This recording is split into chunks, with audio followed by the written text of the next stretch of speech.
m'entoure d'un chant d'amour, chant de délivrance devant mes ennemis. Toutes mes craintes s'enfuient. Je ne suis plus esclave de la peur. Je suis enfant de Dieu. Je ne suis plus esclave de la peur. Je suis enfant de Dieu.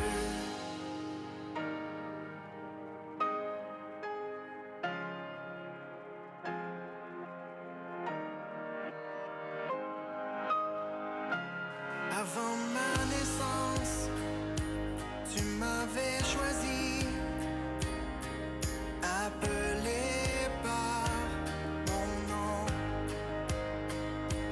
Tu m'as adopté, je suis de ta famille. Ton sang coule dans mes veines. Je ne suis plus esclave de la peur. Je suis enfant de Dieu. Je ne suis plus esclave de la peur. Je suis enfant de Dieu. Je ne suis plus esclave de la peur. Je suis enfant de Dieu. Je ne suis plus esclave de la peur. Je suis enfant de Dieu.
Ton amour parfait et sans condition repousse mes limites, change ma vision. Tout est accompli, tu as donné ta vie, bonté radicale. grâce a tout changé. Oh. Confonds-moi par ta réalité.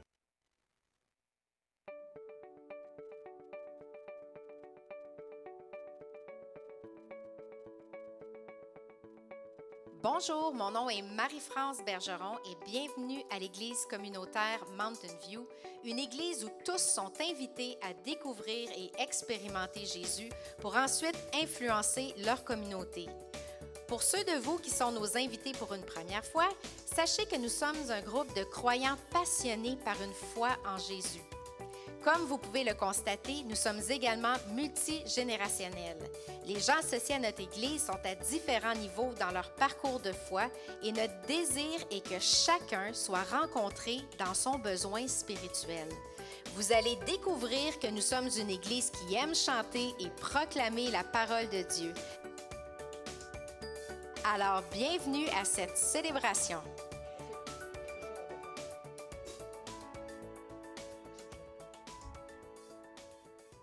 Alors, bon matin tout le monde, ECM, Église maison, hein? On s'est retransformé en Église maison. Alors, contente d'être avec vous ce matin. J'espère que, je ne sais pas comment vous vous sentez ce matin, mais je vais prier vraiment, on s'accorde avec vous que juste cette louange puisse vous faire du bien comme elle va nous faire du bien. Et puis que là où vous êtes, je prie que le Saint-Esprit puisse vous toucher, vous rencontrer là où vous êtes. Si c'est un besoin physique ce matin, on prie que le Saint-Esprit vienne dans chaque pièce. Et si c'est émotionnel, l'Esprit de Dieu est complet, il est tout, alors qu'il réponde à ce besoin et que vous soyez enveloppés d'une paix en ce moment là où vous êtes. Êtes-vous prêts à louer le Seigneur avec nous ce matin? On va commencer avec le premier chant qui déclare juste la majesté de Dieu.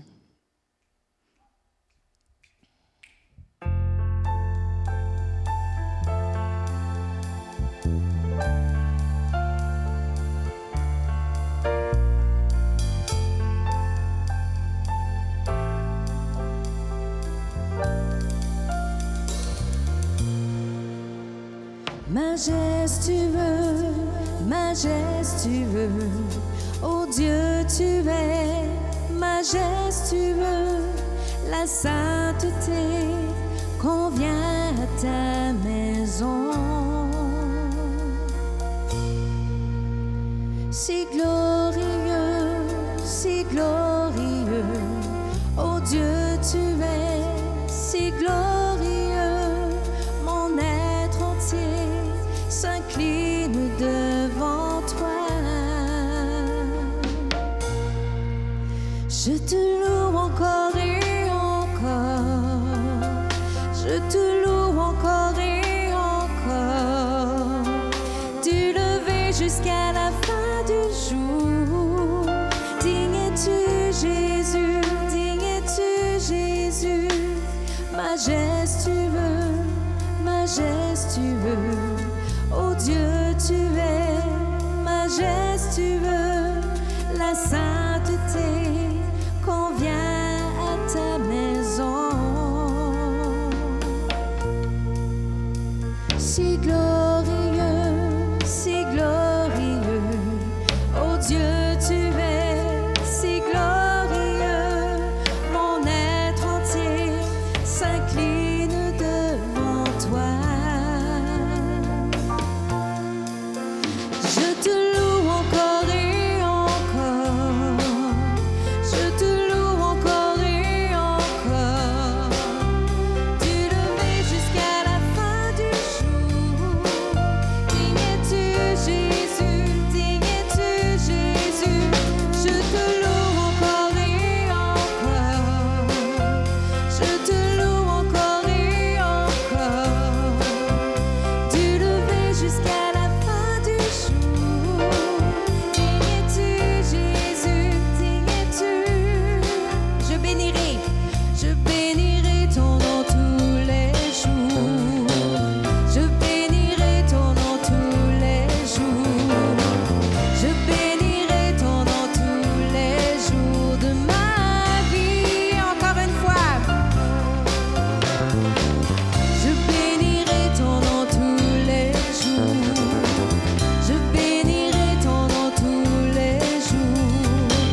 t'élever jusqu'à la fin du jour.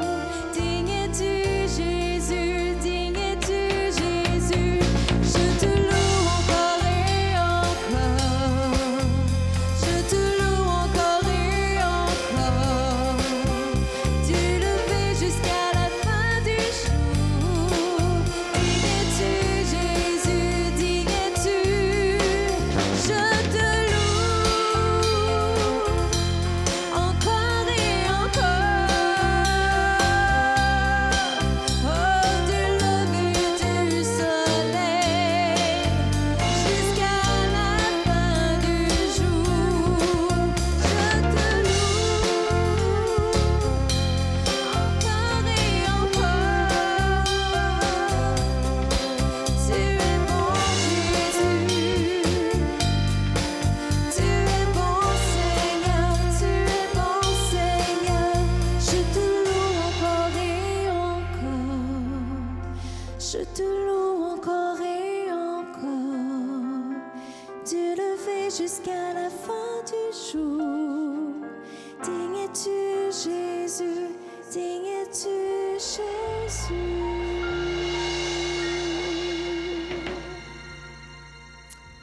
Alléluia. Merci Seigneur. Oui, on veut te louer dans les bonnes et dans les moins bonnes circonstances. Pourquoi? Parce que te louer, notre amour envers toi ne dépend pas de notre état, ne dépend pas de comment on se sent. Mais quand on te loue pour qui tu es, avec foi de ce que tu viens faire en nous, Seigneur. Alors, c'est pour ça que lorsqu'on ne se sent pas disposé, disponible, c'est le meilleur temps pour louer, en fait.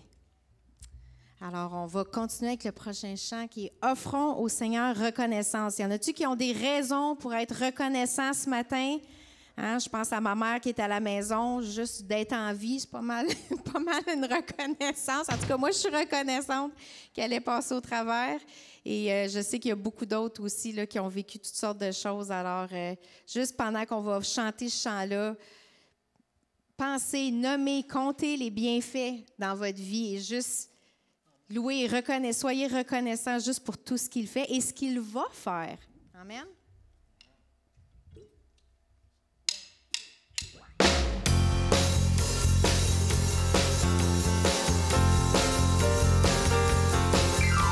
Offrons au Seigneur reconnaissance, son amour dure à jamais. Car il est bon, il est au-dessus de tout, son amour dure à jamais. Chantons, chantons, d'une main puissante et d'un bras tendu, son amour dure à jamais. Il nous donne une vie nouvelle, son amour dure à jamais. Chantons, chantons, chantons, chantons de tout votre cœur. À jamais Dieu est fidèle, à jamais Dieu est bon, à jamais Dieu est avec nous, à jamais, à jamais, à jamais Dieu est fidèle, à jamais Dieu est bon, à jamais Dieu est avec nous, à jamais, à jamais, à jamais.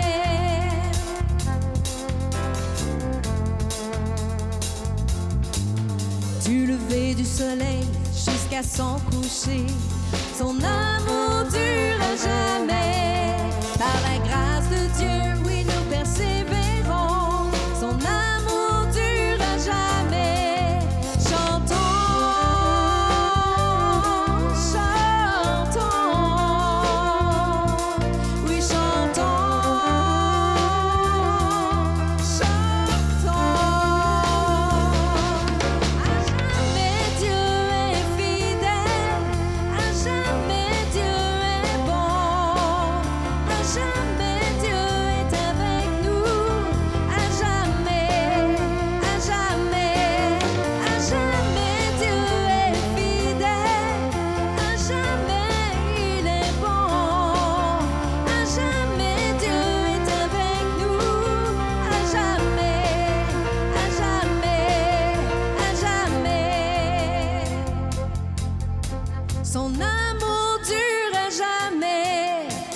Son amour dure à jamais.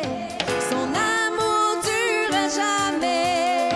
Son amour dure à jamais. Chantons, chantons.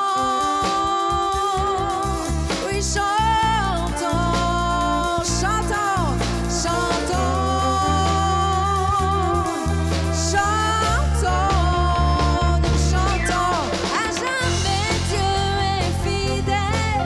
À jamais Dieu est bon. À jamais Dieu est avec nous. À jamais, dernière fois. À jamais Dieu est fidèle. À jamais il est bon. À jamais Dieu est avec nous. À jamais, à jamais, à jamais.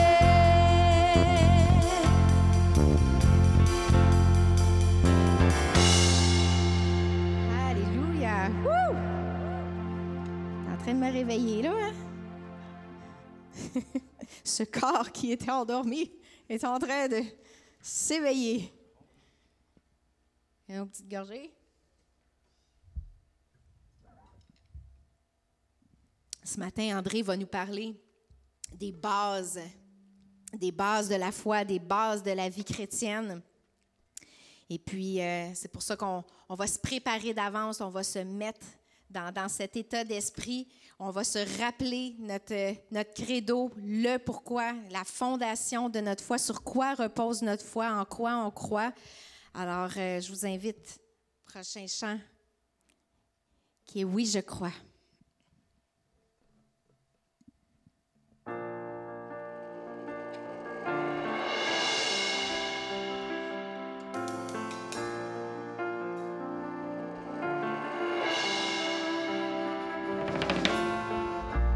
Notre Père éternel, toi qui as tout créé, Dieu tout-puissant, c'est par ton Saint-Esprit que Jésus fut conçu, Christ notre Sauveur. Oui, je crois en Dieu notre Père. Oui, je crois en Christ son Fils. Oui, je crois en ton Saint-Esprit, ô Trinité divine. Oui, je crois à la résurrection, nous vivrons à jamais. Oui, je crois dans le nom de Jésus.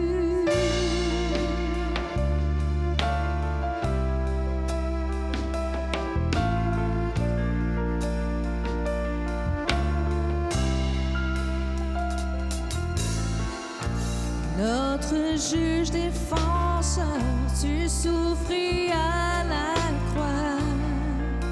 Le pardon est en toi.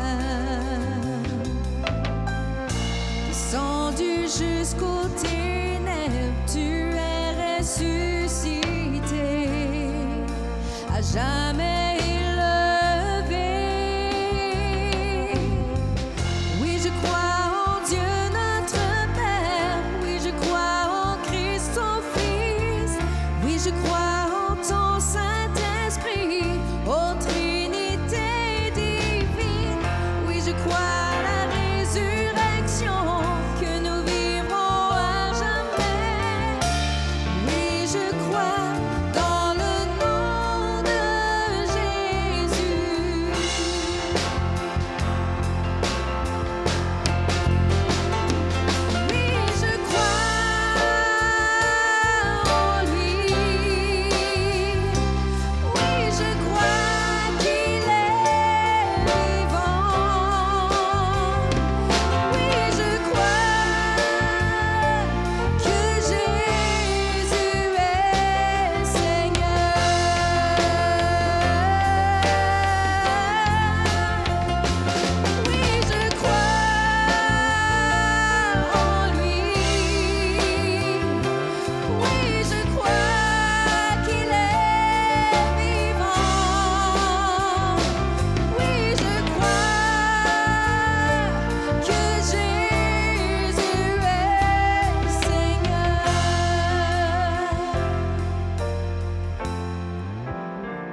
Oui, je crois en Dieu notre Père. Oui, je crois en Christ son Fils. Oui, je crois en ton Saint-Esprit, ô Trinité divine. Oui, je crois à la résurrection, que nous vivrons à jamais. Oui, je crois dans le nom de Jésus. Oui, je crois en Dieu notre Père. Oui, je crois en Christ son Fils. Oui, je crois en son Saint-Esprit, ô Trinité divine. Oui, je crois à la résurrection, que nous vivrons à jamais. Oui, je crois dans le nom de Jésus. Oui, je crois dans le nom de Jésus. Oui, je crois dans le Jésus.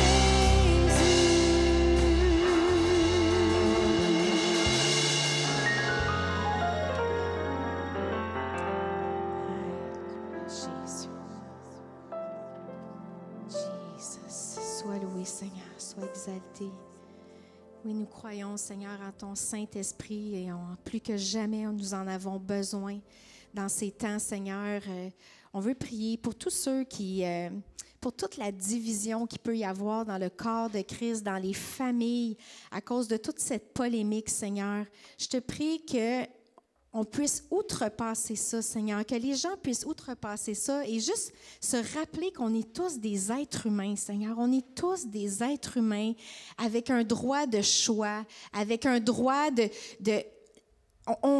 les gens, juste qu'on puisse se centrer, surtout dans le corps de Christ. J'ai de la difficulté à comprendre comment il peut y avoir de la division dans le corps de Christ pour des situations comme celle-là. On est des enfants de Dieu, on est des frères et sœurs, qu'on puisse s'aimer les uns les autres, peu importe le point de vue sur ce qui se passe en ce moment. Seigneur, c'est tellement secondaire. C'est tellement secondaire parce que ce qui est important, c'est l'amour qui nous unit. Ça dit dans la parole que ce qui fait la différence, que les gens vont voir, c'est l'amour qu'on a les uns pour les autres. Alors, Seigneur, on veut briser tout esprit de division, tout esprit de guerre, de polémique qui se passe. On veut repousser les flèches de l'ennemi, se rappeler que notre combat, il n'est pas dans la chair, mais le combat, il se passe dans les lieux célestes. Il y a un combat spirituel qui est en train de se livrer, où est-ce que l'ennemi utilise les circonstances du monde pour venir briser, pour venir désunir, pour venir créer le divorce dans l'Église, entre l'époux, venir entre l'épouse et l'époux. Et Seigneur, on vient contre ça, on prie que tu ouvres nos yeux spirituels, que tu nous donnes de discerner, Seigneur, ce qui est en train de se passer et qu'on puisse juste s'encourager les uns les autres et juste se rappeler qu'on est des enfants de Dieu avec de l'amour en nous, avec du respect, avec de la bienveillance, Seigneur, qu'on puisse être bienveillants les uns avec les autres. Et je te remercie pour chacun, pour chaque personne qui est capable de focaliser sur ça, d'outrepasser tout ce qui peut se dire, qui peut se faire et qui puisse juste continuer dans l'unité parce qu'on sait que la guerre, on ne pourra pas, cette bataille-là spirituelle, on ne pourra pas la gagner si on ne se tient pas ensemble. Alors, je veux bénir tous ceux qui sont à la maison, peut-être ceux qui se regroupent, qui ne pourront peut-être pas retourner dans les églises bientôt là, à cause du passeport. Peu importe, ces gens-là, je prie que vous soyez bénis. Je prie que vous puissiez vous unir ensemble avec des amis et continuer. L'Église, ce n'est pas un bâtiment, frères et sœurs. Je veux juste vous encourager parce qu'il y en a peut-être qui sont paniqués, qui sont découragés puis qui se disent, à cause de mes choix, peut-être je ne pourrai pas y aller. Mais Mais ça, on prie qu'il y ait une justice qui soit faite pour le peuple de Dieu. Et on prie, Seigneur, que ces gens-là puissent juste continuer de faire, d'être l'Église, pas de faire l'Église, mais d'être l'Église. Dans le nom de Jésus, merci pour chacun de tes enfants. Donne la grâce, Seigneur, la force et le courage de traverser, Seigneur Dieu, cette vague spirituelle, dans le fond. Amen.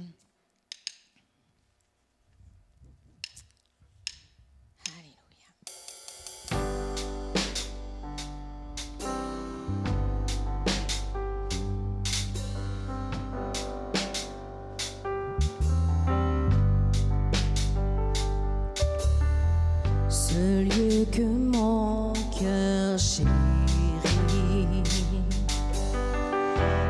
l'espoir de mon âme,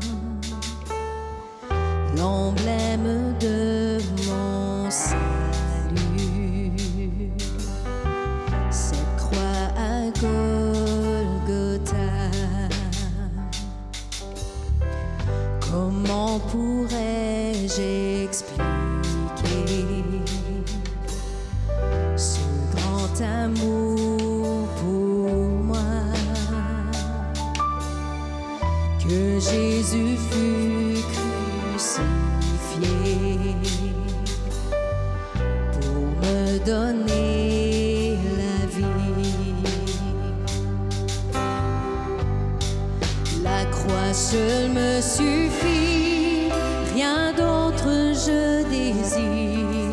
Ce qui m'était si cher, je considère comme une perte, afin de te connaître. Tout ce que je possède est pour moi sans valeur, car j'ai mesuré le prix et la croix seule me suffit.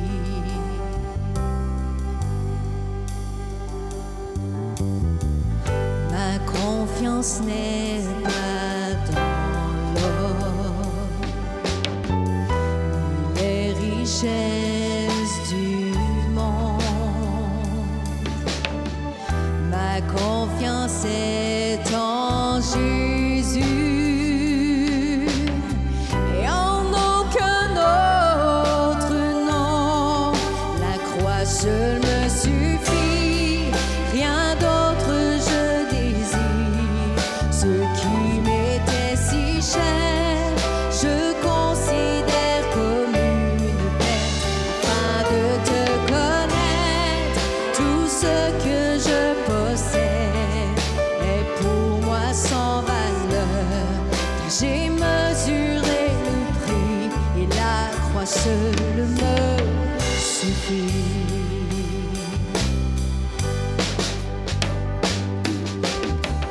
Quand à la fin de mes jours, je verrai mon Seigneur, que l'on puisse dire de ma vie, la croix seule me suffit.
c'est le fun de passer un temps dans sa présence. Hein? Je ne sais pas pour vous, mais moi, j'étais dans la salle, on ne me voyait pas, mais je sautais dans mon siège. J'étais genre, ouh, Dieu est bon. Puis ça n'arrête pas là. Merci à l'équipe qui se sont réveillés dans le froid ce matin pour venir vous l'aider dans la louange. Alors, de chez vous, comme applaudissez-les, criez dans votre salon. Dites-leur comment vous les aimez dans le chat. Mais c'est bon d'être dans sa présence. Et puis, ça finit pas là, guys, parce que sa présence va continuer de couler. C'était juste comme un début où est-ce que Dieu ouvrait nos cœurs pour qu'il puisse venir parler directement à notre cœur. Fait qu'est-ce que vous êtes prêts ce matin à plonger dans la parole avec moi? Je pense que vous avez dit oui. Donc, comme vous avez vu sur le post sur les réseaux sociaux, on continue en fait notre série qui s'intitule « Sûr et solide ». Et puis la semaine dernière, Christian nous a amené son message qui s'intitule « Le fondement de l'Église ». Et puis moi, ce matin, je me suis dit, vu qu'on est la province la meilleure dans mon sujet, et oui, on parle de construction, j'ai choisi la couleur orange. Vous allez voir dans la prochaine diapo. On est les meilleurs, je pense, au Québec. Tout est orange tout le temps. On est en construction. Et le titre de mon message, l'Église en construction. Et puis, on va se baser justement sur le verset ou les versets, la péricope, si je vais avoir l'air un peu plus professionnel. Éphésiens 2, 18 à 22. Puis j'aimerais qu'on puisse commencer à le lire ensemble, qui va apparaître sur l'écran avec vous. Donc, lisez avec moi à voix haute dans votre salon. À travers lui, en effet, nous avons les uns et les autres accès auprès du Père par le même esprit. Ainsi donc, vous n'êtes plus des étrangers ni des résidents temporaires. Vous êtes au contraire concitoyens des saints, membres de la famille de Dieu. Vous avez été édifiés par le fondement des apôtres et prophètes, Jésus-Christ lui-même étant la pierre angulaire. C'est en lui que tout l'édifice bien coordonné s'élève pour être un temple saint dans le Seigneur. C'est en lui que vous aussi, vous êtes édifiés avec eux pour former une habitation de Dieu en esprit. Donc, en gros, le message principal de ce passage, c'est qu'on est des croyants en train de devenir un bâtiment, un temple saint, une demeure de Dieu. Mais avant qu'on plonge dans le vif du sujet, Paul, en fait, doit préparer le terrain. Sur la diapo prochaine, vous allez voir, qui nous donne, en fait, la clé, okay, qui nous permet d'entrer. Après avoir eu la clé, il nous donne le titre qui montre à qui appartient le bâtiment. Après, il parle de la fondation et finit sur lequel se repose le bâtiment. Donc, vous avez vu que j'ai comme des points en orange. Ça va être mes points ce matin. Bien simple, on va parler de la clé, du titre, de la fondation et du bâtiment. Donc, est-ce que vous êtes prêts à plonger avec moi dans le message? Premièrement, la clé. Est-ce que vous avez déjà vu ou regardé un film ou je ne sais pas trop, un jeu où genre, tu sais, tu achètes un billet, puis là, on te donne une clé. Puis là, la clé, bien, comme si c'est la clé qui débarre, mettons, la voiture ou la maison, bien, comme tu la gagnes. Avez-vous déjà regardé ça ou c'est juste moi comme qui rêve à ça? En tout cas, dans mon monde, ça existe, OK? Un jeu où tu achètes ton billet, on te donne une clé, puis là, un à un, tu sais, comme, faut que tu arrives à la voiture ou à la maison pour vraiment voir si c'est ta clé, puis si tu l'as, mais tu gagnes la maison. Ce serait le fun, en fait, ça existerait, là, mais tout ça pour dire que juste, en fait, une clé qui fonctionne, right? Ça ne serait pas juste, il y aurait plus qu'une clé, puis là, mais c'est qui gagne la maison, c'est qui gagne la voiture. Non, il y a vraiment juste une clé dans ces jeux-là qui fonctionnent. C'est pour ça, en fait, que ça existe des serrures, right? On est d'accord?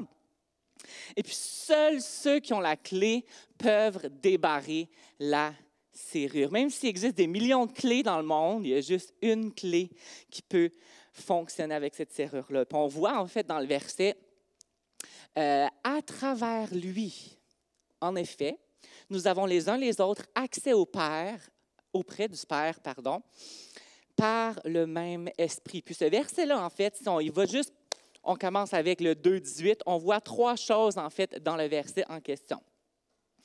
Premièrement, Paul dit d'abord que c'est par lui que nous avons accès.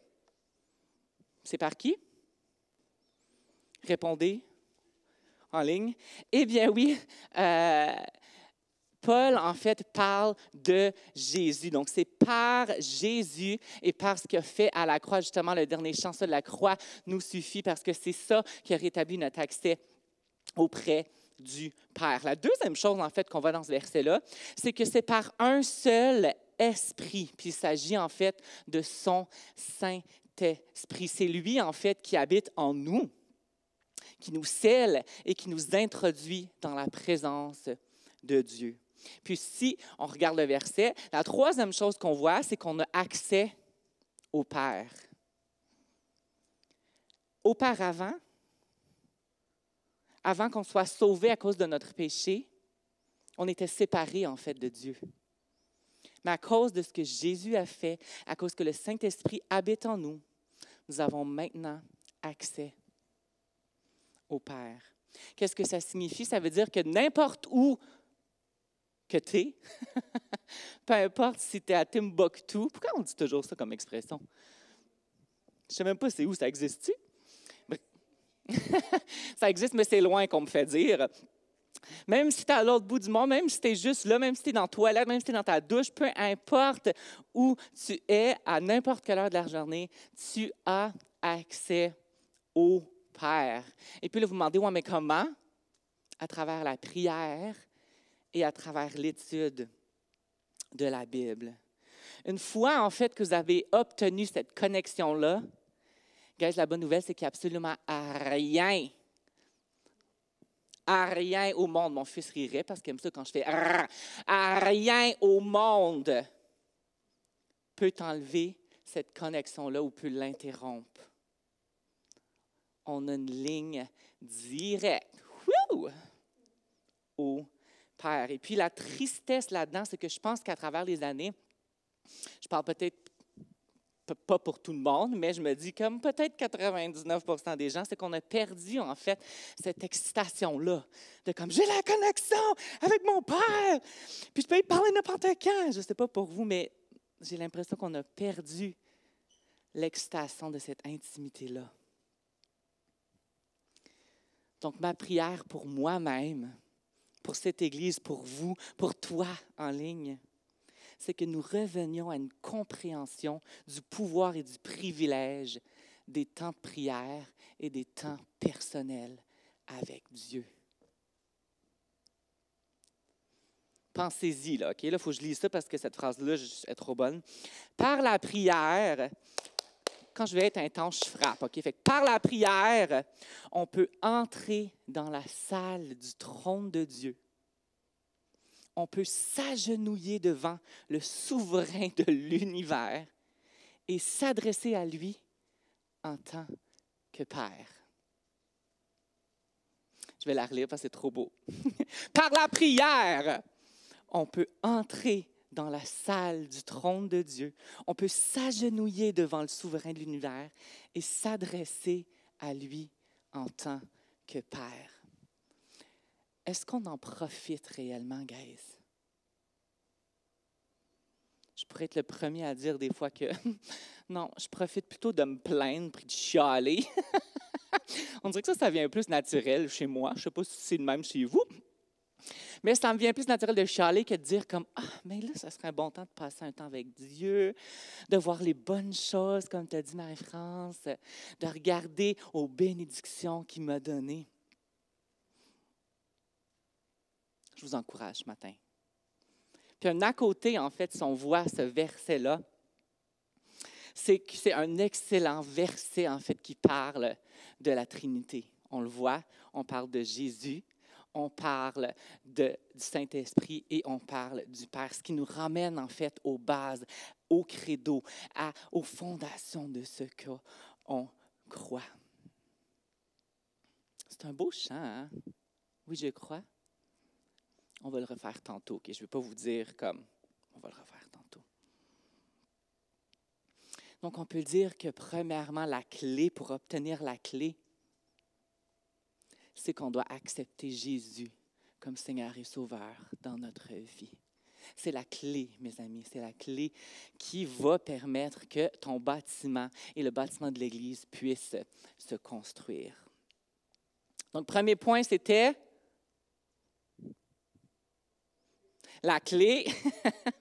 Deuxième point, maintenant que tu as obtenu la clé, c'est que Dieu va maintenant te donner un titre. Puis on va aller voir dans Éphésiens 2, 19 ce que c'est. Ça nous dit « Ainsi donc, vous n'êtes plus des étrangers ni des résidents temporaires.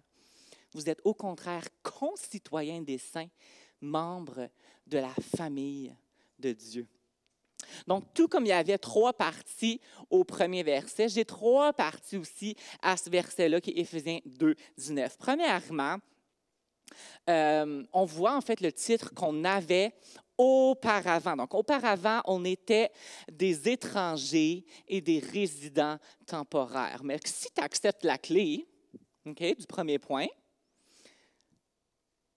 Paul dit qu'on est concitoyens, qui est mon deuxième point, des saints. On pense souvent que les saints ils sont comme là, ils ont comme le droit de, ils ont des accès, ils ont des VIP avec Dieu, ils ont ci, ils ont ça. Mais l'affaire, c'est que Paul dit que nous, en fait, on est des concitoyens des saints. Nous, on est saints. Notre nouveau titre, c'est qu'on est saints. Ce que eux autres possèdent, nous, on le possède. En fait, dans Éphésiens 1.1, Paul dit que les croyants sont des saints. Puis si on croit en Jésus-Christ et à la vie éternelle, tu es saint, qui nous dit. C'est ton nouveau titre si tu prends la clé. Le troisième point, en fait, dans ce verset-là, c'est qu'on est membre de la maison de Dieu. Donc, on n'est pas seulement des saints, mais on fait partie de la familia. On fait partie de la famille de Dieu. Fait que si lui est un roi, ben toi, tu es un prince, tu es une princesse parce que c'est lui, ton papa. On fait partie de sa famille. Est-ce qu'on vit des fois avec ces titres-là ou on a de la misère à vivre avec ces titres-là?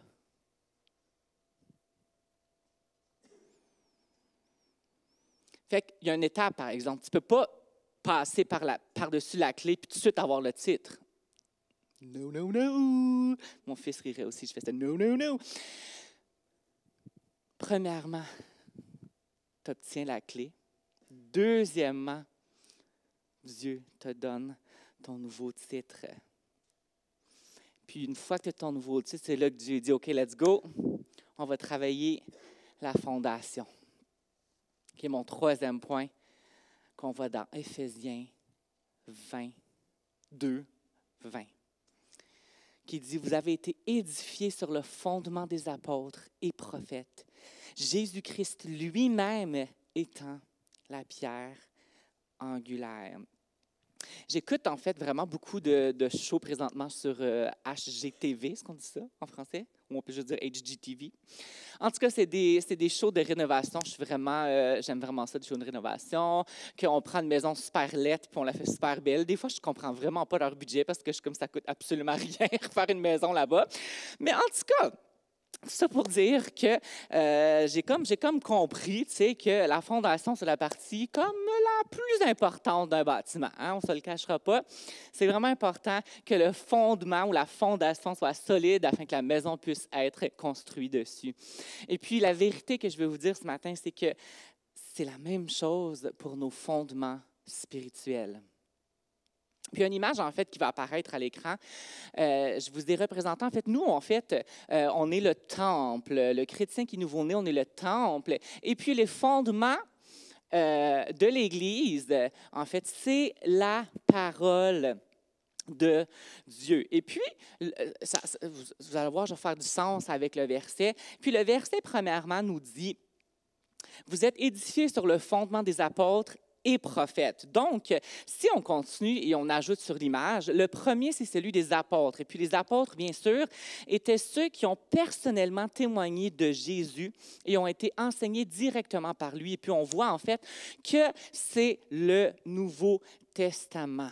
Donc, il faut lire notre Bible, il faut comprendre le Nouveau Testament parce qu'en fait, ça devrait être le fondement de qui on est. Si on continue dans le verset, ça nous dit que le fondement des apôtres et des prophètes. Et puis des prophètes, en fait, c'est une façon de dire les écrits de l'Ancien Testament. L'Ancien Testament n'est pas composé uniquement de matériel prophétique, mais seuls les prophètes ont écrit. Parfois, ils ont écrit de l'histoire, parfois, ils ont écrit de la littérature de sagesse, parfois, ils ont écrit des manières prophétiques, mais en fait, le fondement, c'est que c'est l'Ancien Testament. Je sais que c'est peut-être plus difficile de lire l'Ancien Testament. En ce moment, je suis rendue dans le livre d'Exode.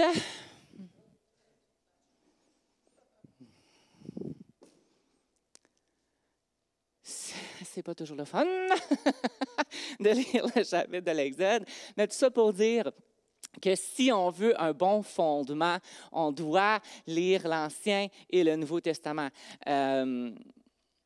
Donc, l'Église est construite sur les apôtres et les prophètes, comme on vient de voir, et sur les paroles qu'ils ont écrites. Mais non seulement ils ont prophétisé ou prédit des événements, mais ils ont également consigné des récits précis de l'histoire ancienne. Donc, en outre, ils ont enseigné une grande partie de la doctrine, les enseignements que nous croyons et selon lesquels nous modelons nos vies. Puis, si on ne prend pas le temps de les lire, ben, on ne les connaîtra pas, ces enseignements-là. Et puis, ce qui est vraiment le plus beau selon moi, c'est que le troisième fondement, c'est le thème principal dont parle l'Ancien et le Nouveau Testament, puis il est vraiment au plein milieu. Puis, c'est une grande idée que l'on trouve dans toute la Bible, c'est comme le dit Paul dans Éphésiens 2,20, Jésus-Christ lui-même étant la principale pierre angulaire. Donc, tous les écrits, en fait, pointent vers Jésus. Il est l'accomplissement de chaque loi. Il est le commencement et la fin. Comment est-ce qu'ils sont vos fondements, vous autres? Est-ce qu'ils sont solides? Est-ce que vous lisez le Nouveau Testament? Est-ce que vous lisez l'Ancien Testament?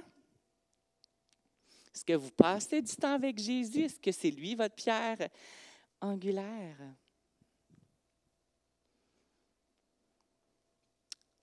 Jésus est la pierre angulaire sur laquelle Dieu construit. Et puisqu'il est parfait, excuse-moi, moi mes P, puisqu'il est parfait et sans défaut, le bâtiment sera également parfait. Donc, on a vu la clé. Si tu n'as pas la clé, tu n'as pas le titre. Puis si tu n'as pas le titre, ben les fondations ne seront pas solides. Puis, on termine par parler du bâtiment dans Éphésiens 2, 21 à 22 qu'on va lire ensemble. C'est en lui que tout l'édifice bien coordonné s'élève pour être un temple saint dans le Seigneur. C'est en lui que vous aussi, vous êtes édifiés avec eux pour former une habitation de Dieu en esprit. Et puis, surprise, encore une fois, dans ça, j'ai 3 petits points. Vous avez vu, non? Comme 3. OK. Donc, en commençant par Éphésiens 2, 21, puis on va les couper en parties. Donc, on va commencer avec « C'est en lui que tout l'édifice bien coordonné ». Puis le « en qui », encore une fois, fait référence à Jésus, qui est notre pierre angulaire principale. Puis souvent, on se dit « Ouais, mais comme, tu sais, Jésus, il a juste emmené le salut pour l'individu. » Right? OK, oui, ça fait du sens. Mais aussi pour prendre ces individus et les réunir en un seul bâtiment. Je vais répéter. Okay? On pense souvent que Jésus est venu non seulement pour apporter le salut à l'individu, mais il y a aussi pour prendre ces individus et les réunir en un seul bâtiment. En fait, le christianisme n'a jamais été conçu pour être vécu seul, mais plutôt pour être vécu avec d'autres croyants, de manière à révéler pleinement Jésus au monde. Donc, on peut dire que le salut, oui, c'est pour l'individu, mais notre croissance, en fait, se produit lorsque nous nous permettons d'être unis, rationnellement à d'autres croyants. C'est plus, en fait, qu'une association passive avec d'autres croyants que genre, tu sais, comme, ça va, oui, ça va. Bonjour, oui, ça va, oui, ça va. Non, non, c'est vraiment une relation qui est réelle avec d'autres croyants. Puis comme Marie-France a mentionné, c'est que c'est encore plus difficile ces jours-ci. Pourquoi? Parce que, comme tu as si bien mentionné, je ne t'ai même pas dit que j'allais parler de ça, mais tu en as parlé. C'est que présentement, on vit une grosse division. Puis qu'est-ce qu'on fait? C'est qu'en tant qu'être humain, on chiale et on blâme les autres. C'est tellement facile. C'est tellement facile.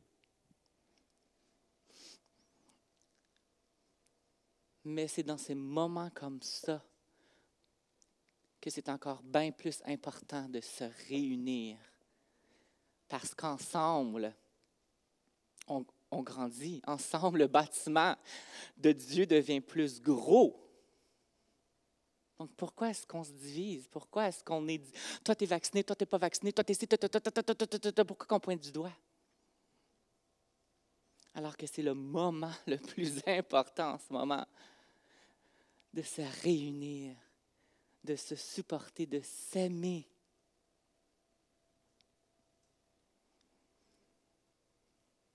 Est-ce que vous êtes prêts?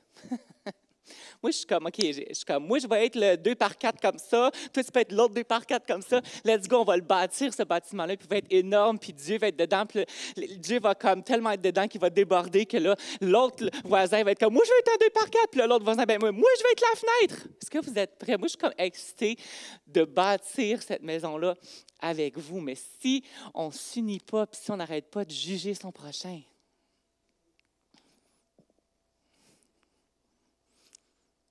le bâtiment, je pense pas qu'il va être trop solide.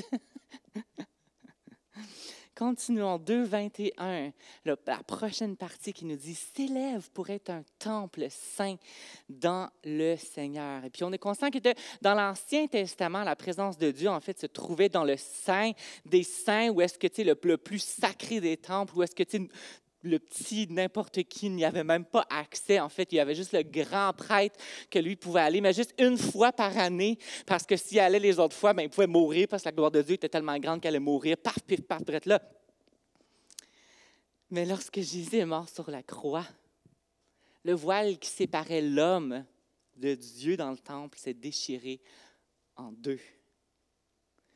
La séparation a été franchie. Puis on voit en fait dans Galates 2:20, j'ai été crucifié avec Christ.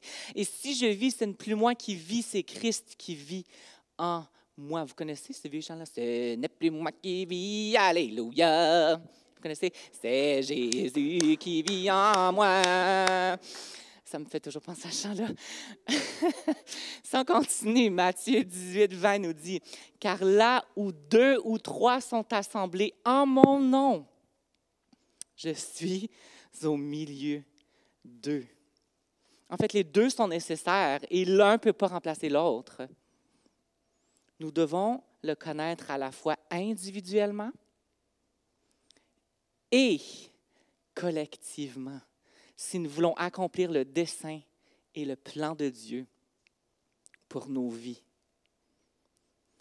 Si on continue, Éphésiens 2:22, en fait, dit la même chose. C'est en lui que vous avez... J'ai l'air italien, genre, j'étais comme... C'est en lui. Bref, c'est en lui que vous aussi, vous êtes édifiés avec eux pour former une habitation de Dieu en esprit. En fait, ça nous dit la même chose. Nous sommes une demeure pour l'Esprit de Dieu, ou le Saint-Esprit. Et c'est lui qui habite en nous. Nous sommes sa demeure. Une petite parenthèse, on voit encore dans ces versets-là la Trinité, de là où vient le credo, nos bases sur lesquelles on doit apprendre et vivre notre vie.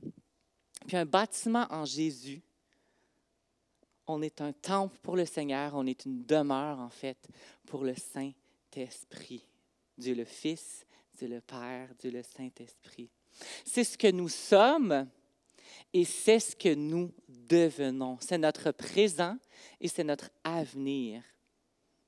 Il nous construit, il me construit, il te construit.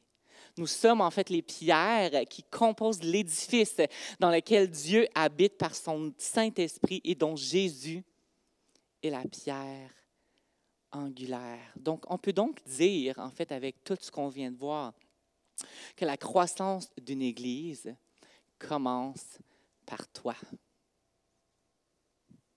Je me pointe aussi, là, comme nous, vous, toi, moi. La croissance de l'Église, ce n'est pas quand les sièges sont remplis, ce n'est pas quand on a un plus gros budget, ce n'est pas quand on a un beau bâtiment, ce n'est pas quand on a un full band. Non, en fait, la croissance de l'Église se produit lorsque tu apprends à connaître Dieu et sa parole, lorsque tu comprends c'est quoi le credo, lorsque tu es en communion les uns avec les autres, lorsque tu pries, lorsque tu obéis à Dieu et lorsque tu connais très bien tes bases. Alors que j'inviterai les musiciens pour faire le fameux chant du credo. Là, vous allez me dire, OK, c'est bon les bases, la Bible, le credo, mais pourquoi? Why? Je ne suis pas rendue à cette étape-là avec mon garçon encore, là, les pourquoi. J'ai pas vraiment hâte que ça arrive. Parce que moi, je suis du genre, comme si je ne comprends pas, ben comme... Dieu est plus grand que ça, puis je suis correct avec ça. Mais tu sais, comme quand les enfants passent le stage « Pourquoi », il faut vraiment qu'il y ait une réponse. Fait que Dieu, priez pour moi pour cette étape-là. Mais en fait, pourquoi la Bible et le credo? Puis je vais juste terminer avec 11 petits points ce matin qui vont vous dire pourquoi c'est important de lire la Bible, pourquoi c'est important d'avoir un fondement solide alors que le piano commence, pour mettre l'ambiance, pour mettre un peu de pizzazz, alors que je déclare ces vérités. Donc, pourquoi la Bible et le credo? Donc, premièrement, la Bible et le credo amènent le croyant à préciser, à définir, à penser sa foi et lui fait éviter le péril d'une spiritualité vague et nébuleuse. La Bible, tout simplement, est la parole de Dieu. La Bible nous apprend à connaître Dieu. Pourquoi est-ce qu'on ne voudrait pas le connaître? La Bible, c'est notre histoire.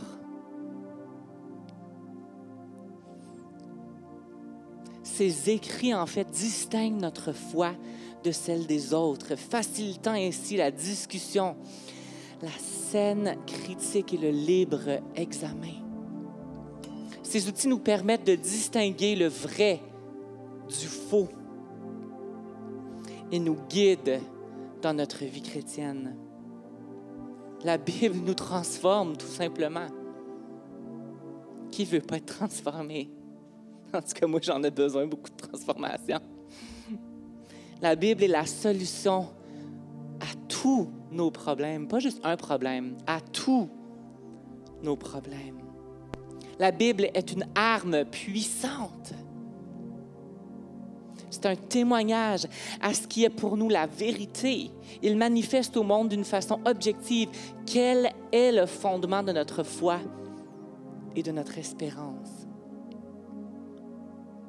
Et finalement, la Bible est vivante. Alors ce matin, prenez un temps, alors qu'on va chanter la chanson « Oui, je crois ». Prenez ces paroles dans votre cœur et chantez-les le plus fort que vous pouvez. Est-ce que vous êtes prêts?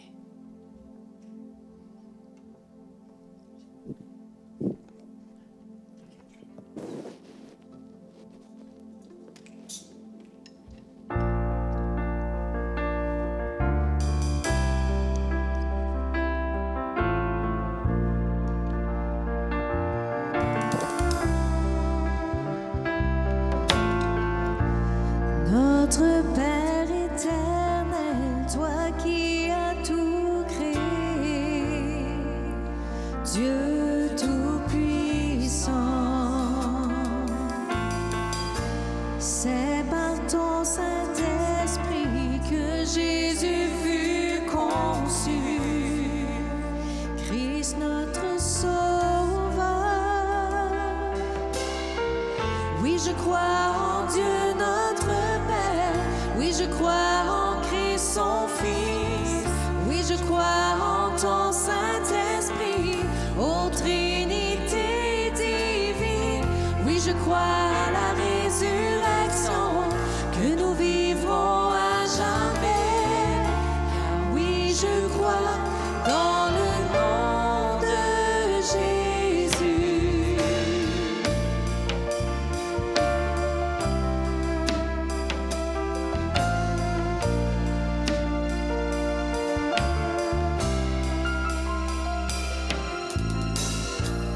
Notre juge défense, tu souffris à la croix. Le pardon est en toi. Descendu jusqu'aux ténèbres, tu es ressuscité, à jamais élevé. Oui, je crois en Dieu notre Père. Oui, je crois en Christ son Fils. Oui, je crois en son Saint-Esprit, ô Trinité divine. Oui, je crois à la résurrection, que nous vivrons à jamais. Car oui, je crois dans le nom de Jésus.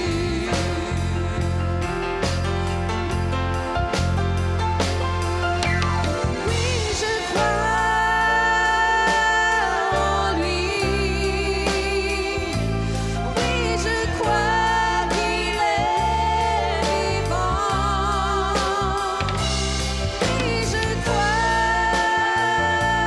que Jésus est Seigneur.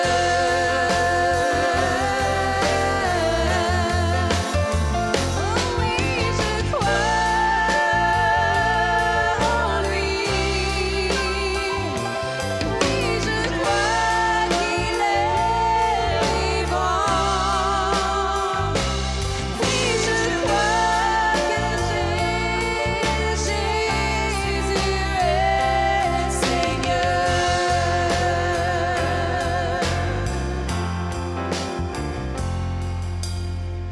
Oui, je crois à la vie éternelle.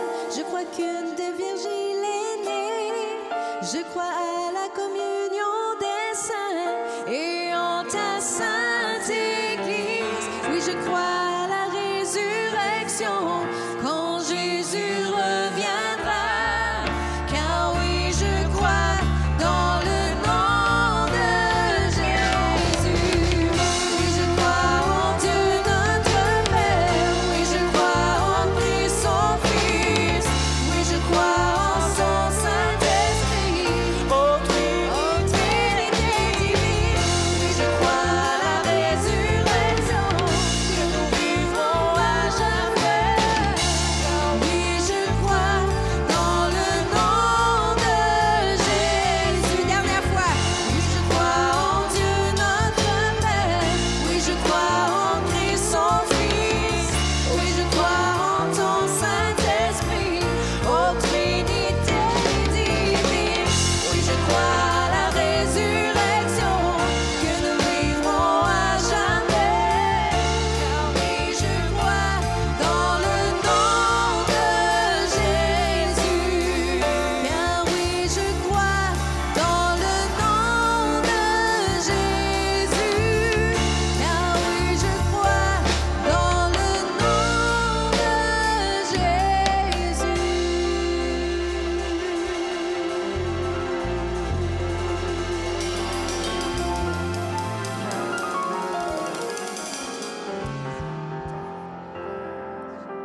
Donc, si ce matin, vous n'avez pas accepté cette clé-là, prenez un moment et dites, Jésus, je t'accepte comme Seigneur et Sauveur. Je veux cette clé.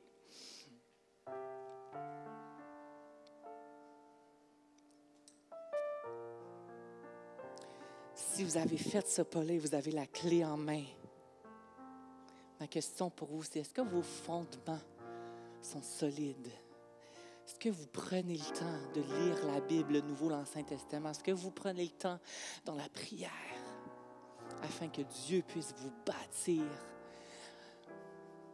Et puis dernièrement, c'est que est-ce que vous prenez le temps d'appeler vos amis, de connecter avec votre famille chrétienne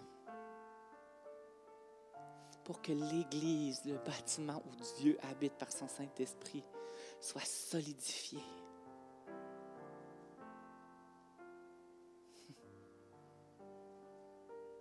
Je vous encourage à faire tout ça cette semaine. Je vous encourage, je vous mets au défi de moins appeler un ami ou une amie en Christ pour avoir une discussion, pour voir comment ils vont.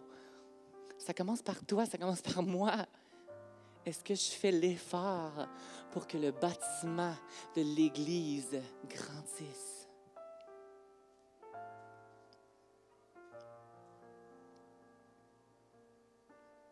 Je vous mets au défi cette semaine, alors qu'on va terminer avec le dernier chant. Vous avez fait La croix seule me suffit. Qu'on puisse vraiment déclarer ce chant-là avant qu'on termine ce matin.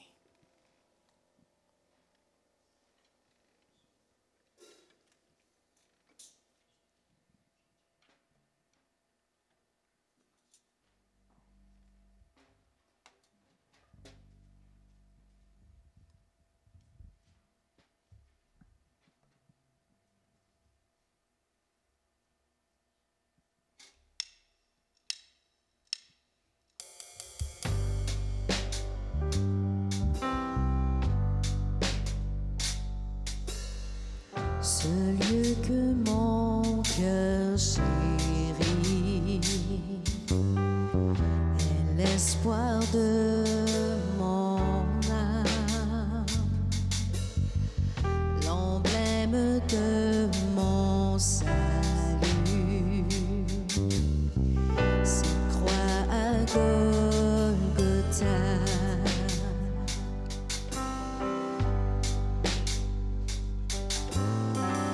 Comment pourrais-je expliquer ce grand amour pour moi,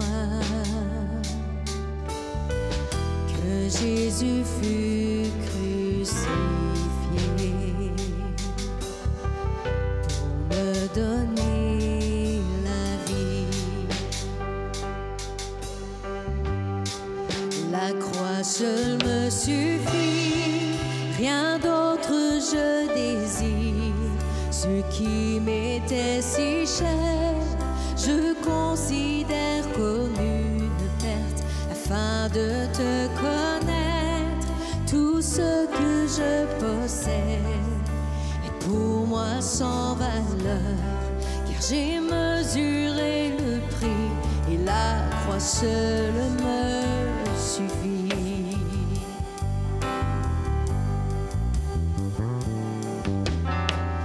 Ma confiance n'est pas dans l'or, les richesses du monde. Ma confiance est en Jésus. Et en aucun autre nom, la croix seule me suffit, rien d'autre je désire. Ce qui m'était si cher, je considère comme une perte, afin de te connaître. Tout ce que je possède est pour moi sans valeur. J'ai mesuré le prix et la croix seule me suffit. La croix seule me suffit. Quant à la fin, Quant à la fin de mes jours, je verrai mon Sauveur, l'on puisse dire de ma vie. La croix seule me suffit, la croix seule me suffit, rien d'autre je désire. Ce qui m'était si cher, je considère comme une perte afin de te connaître. Tout ce que je possède est pour moi sans valeur. J'ai mesuré le prix et la croix seule me suffit. Rien d'autre je désire. Ce qui m'était si cher, je considère comme une perte afin de te connaître. Tout ce que je possède est pour moi sans valeur, car j'ai mesuré le prix et la croix seule me suffit. La croix seule me suffit. Oh, la croix seule me suffit. Oh, la croix seule me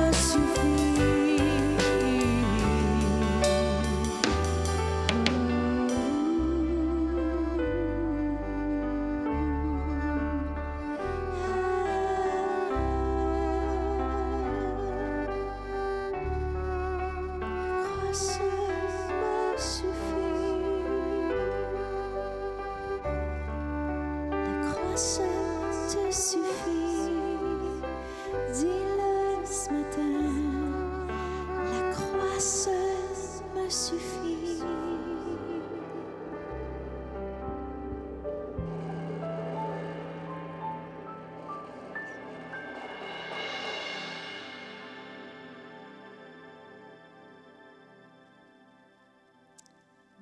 Bonne semaine tout le monde, que Dieu vous bénisse.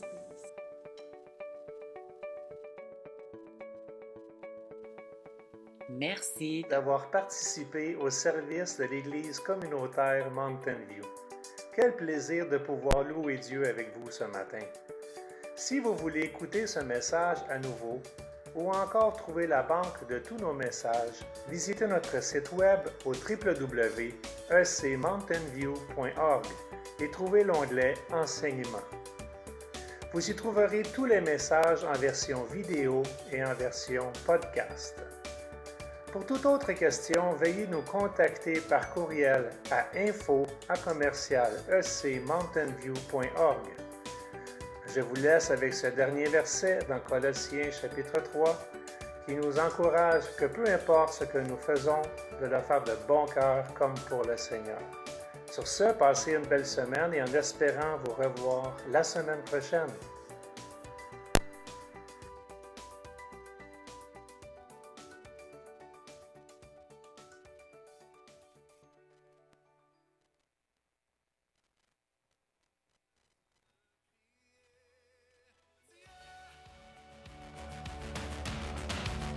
Tu pardonnes et tu donnes ta grâce à tous ceux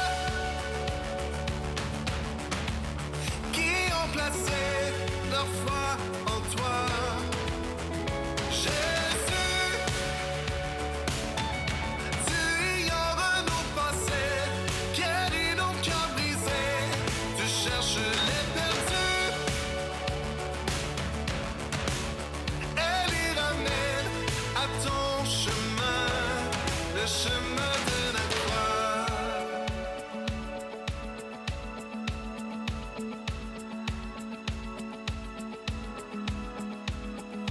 Tout est accompli, tu as donné ta vie, bonté radicale, ta grâce a tout changé.